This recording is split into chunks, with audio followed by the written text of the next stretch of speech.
Vous êtes les bienvenus dans la boîte à merveille. Je vous prie de vous abonner à ma chaîne, de cliquer sur la cloche pour recevoir les prochaines vidéos. Je souhaite vous parler de la sortie hier de mon ouvrage intitulé « Introduction aux erreurs linguistiques dans le Coran ».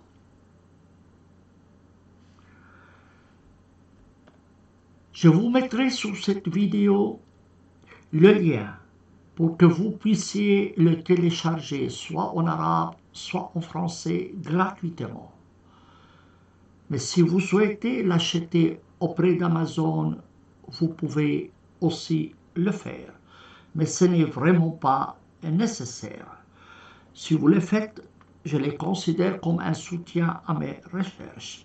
Mais mon but principal n'est pas l'argent, mais l'information. Je vous donnerai donc le lien de mon site. Vous le voyez ici. Et vous pouvez donc, en cliquant ici ou ici, avoir le texte en français ou en arabe. Vous pouvez aussi le commander auprès d'Amazon. Vous avez en outre la liste de tous mes ouvrages que vous pouvez aussi télécharger gratuitement ou le commander auprès d'Amazon.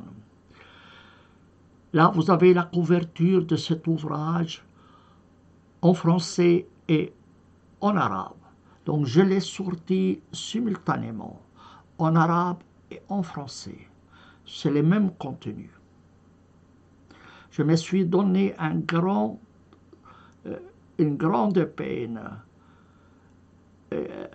pour que je puisse le traduire en français.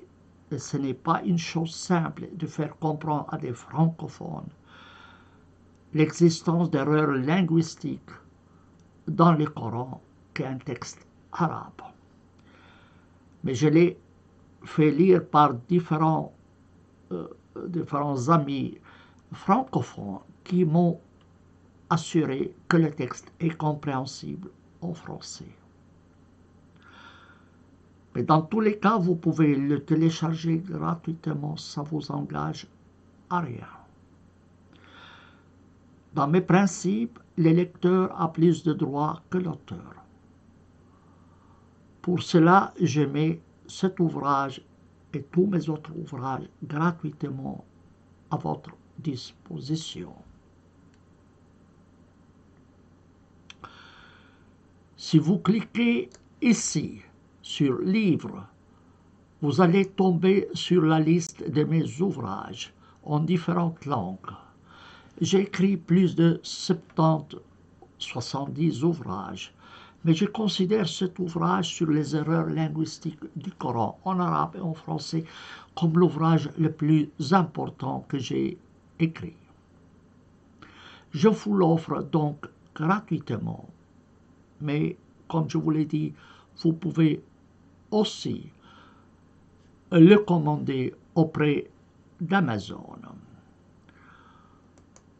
Vous voyez ici la couverture, le titre de l'ouvrage en langue française. Introduction aux erreurs linguistiques dans le Coran. Et ici, vous avez la couverture de l'ouvrage en langue arabe. Vous pouvez télécharger l'une ou l'autre, ou les deux versions si vous le souhaitez.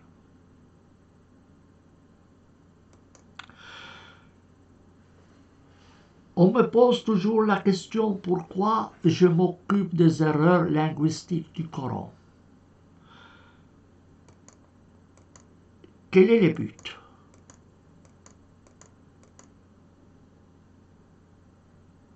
Certains pourraient penser que mes propos sur les erreurs du Coran visent à ébranler la foi des musulmans dans sa source divine. Je vous lis ici ce que j'ai écrit dans l'introduction de mon ouvrage.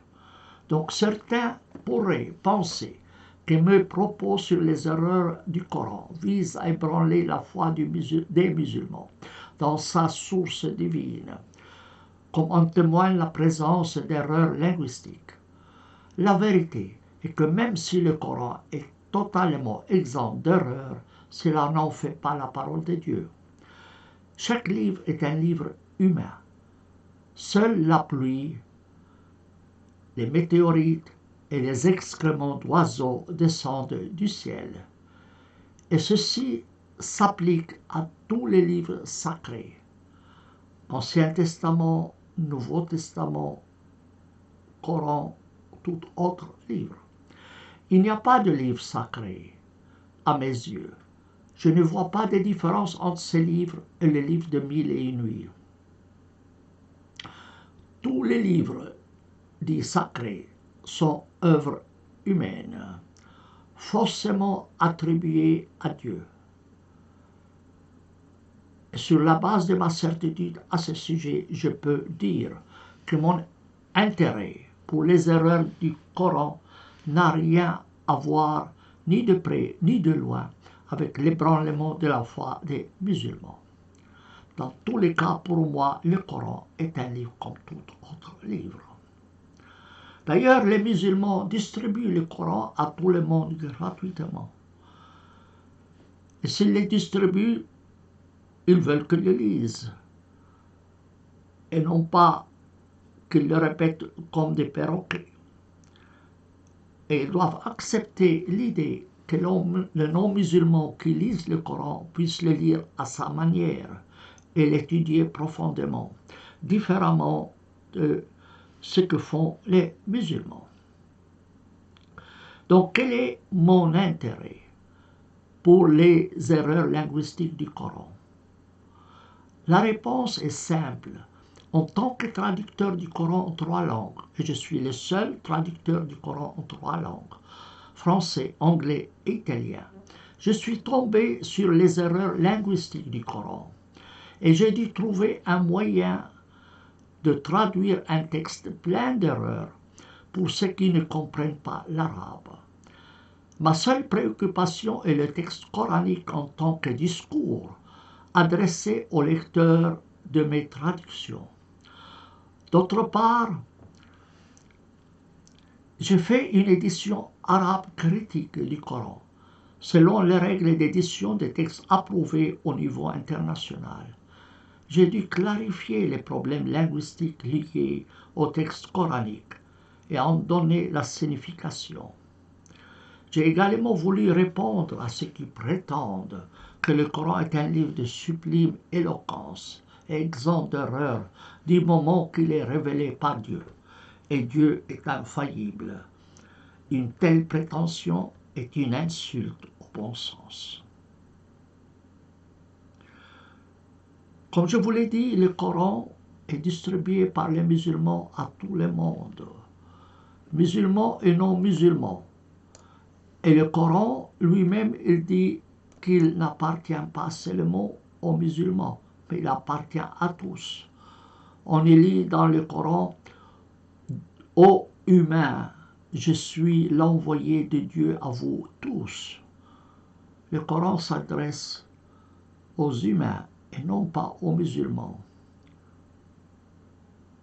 Et ailleurs, on lit: nous ne t'avons envoyé que pour tous les humains, en annonciateur et avertisseur. Et ailleurs: ô humains, une preuve vous est venue de la part de votre Seigneur, et nous avons fait descendre à vous une lumière manifeste. J'ajoute à cela que 80% du Coran provient de sources chrétiennes et juives. Donc, il est du droit des chrétiens et des juifs. Il est de leur droit de lire le Coran et de le comprendre, puisqu'il ne fait que reprendre leurs sources. Évidemment, les musulmans, croyants qu'ils soient ignorants ou éduqués, n'acceptent pas l'idée que le Coran comporte des erreurs linguistiques.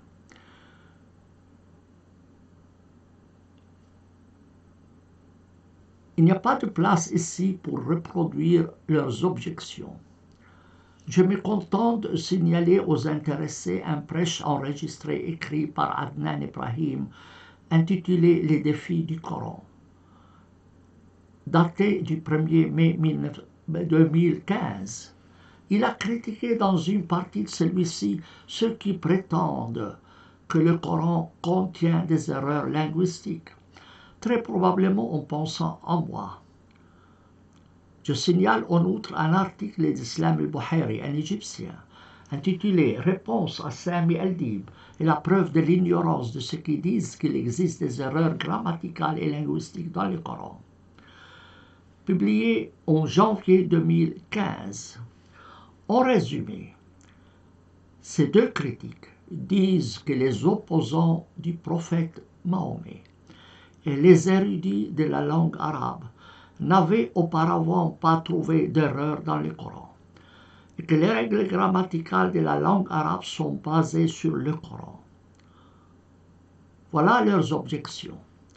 Pour y répondre, je précise ce qui suit.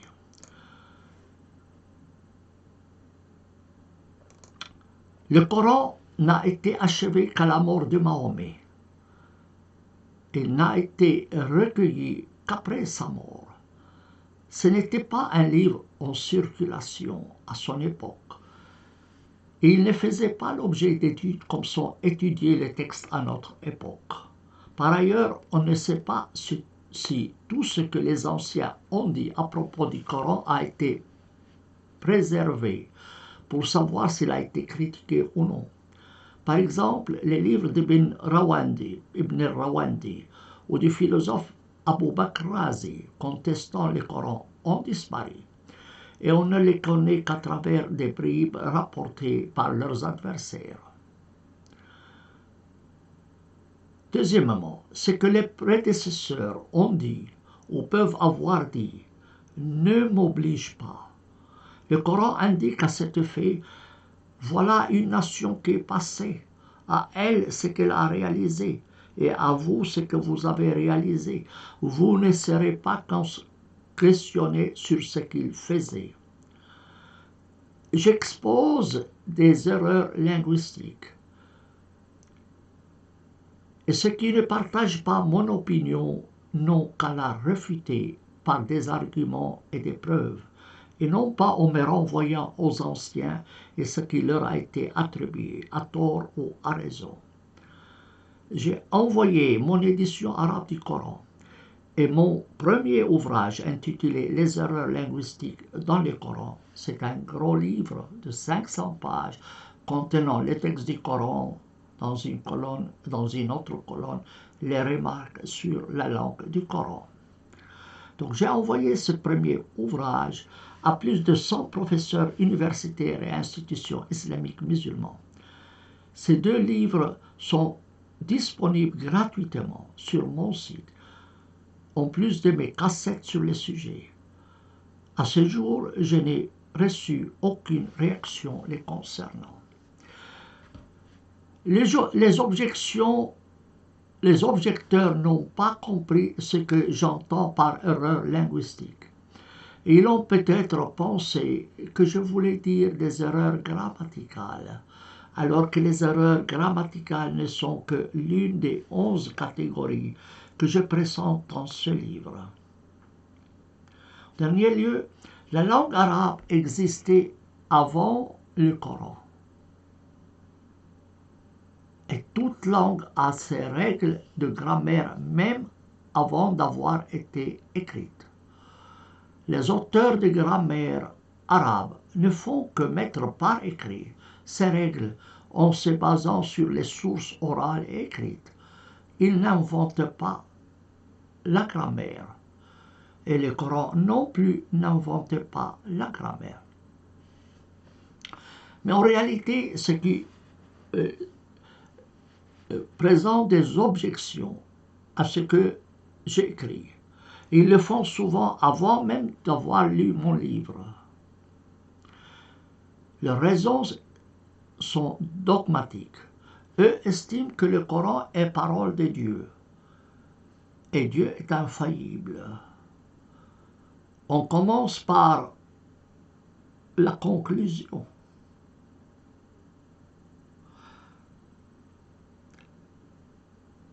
Ils estiment que le Coran est parole de Dieu et donc on ne peut pas y trouver des erreurs. Pour moi, le Coran est un texte comme tout autre texte. Ni la Bible, ni le Coran, ni l'Évangile ne sont paroles de Dieu, ce sont des paroles humaines, attribuées à Dieu, à tort ou à raison.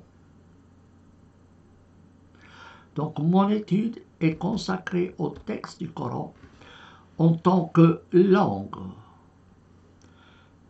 Lorsque je parle d'erreurs linguistiques du Coran, j'entends les erreurs en rapport avec le discours coranique.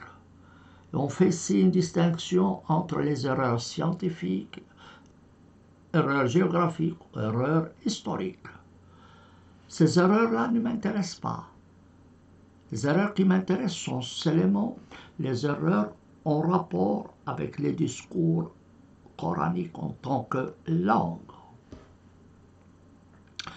Ça doit donc être clair sur ce point-là. Dans cet ouvrage, j'ai classifié les erreurs du Coran en 11 catégories. Et à ma connaissance, c'est le premier ouvrage complet, plus ou moins complet, mais non infaillible, sur ce sujet. Il existe des petits articles qui relèvent une vingtaine ou une trentaine d'erreurs linguistiques dans le Coran. Dans cet ouvrage, j'ai relevé plus de 2500 erreurs. 2500 erreurs linguistiques. J'ai classé donc ces erreurs en 11 catégories. Inutile de prolonger ici la lecture de ce que j'ai mis dans cet ouvrage. Il est à votre disposition. Vous pouvez le télécharger gratuitement, en arabe ou en français. Vous avez aussi la mention de mon email.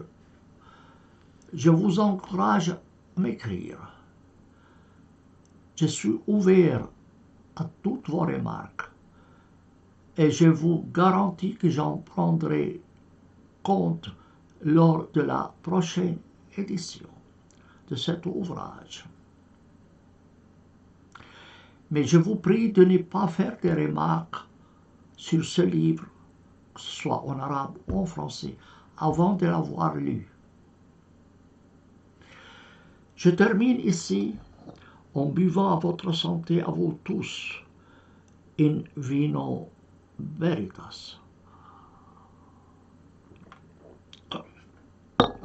N'oubliez pas de vous abonner à ma chaîne et de cliquer sur la cloche pour recevoir les prochaines vidéos.